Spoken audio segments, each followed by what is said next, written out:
Railway Koduru మండలం స్థానిక గాండ్ల వీధిలో ఎంతో అంగరంగ వైభవంగా 7 రోజుల పాటు వినాయక చవితి మొదలు ఈ 7 రోజులు స్వామివారి ప్రతిరోజు ఉదయం అర్చనలు ప్రసాదాలు తిరిగి మళ్లీ సాయంత్రం అర్చనలు ప్రసాదాలు ఆయనకు అంగరంగ వైభవంగా పూజలు నిర్వహించడం జరిగిందని ఆలయ నిర్వహణ కమిటీ వారు తెలిపారు. అంతేకాకుండా నిన్న 7వ రోజు కావడంతో వినాయకుడికి ఎంతో ఘనంగా గజమాలను సమర్పించి అనంతరం ఉట్టికొట్టి చిన్న పెద్ద అనే తేడా లేకుండా ప్రతి ఒక్కరూ రంగులు పూసుకొని ఉల్లాసంగా సంతోషంగా కార్యక్రమాన్ని నిర్వహించడం జరిగింది. అనంతరం లడ్డు వేలం పాటను నిర్వహించారు. ఈ వేలం పాటల పోటీలలో వేలం పాటలో నిర్వహించడం జరిగింది.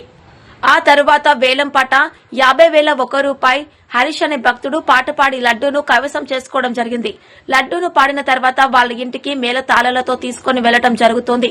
ఇది అనాదిగా వస్తున్న ఆనవాయితీ.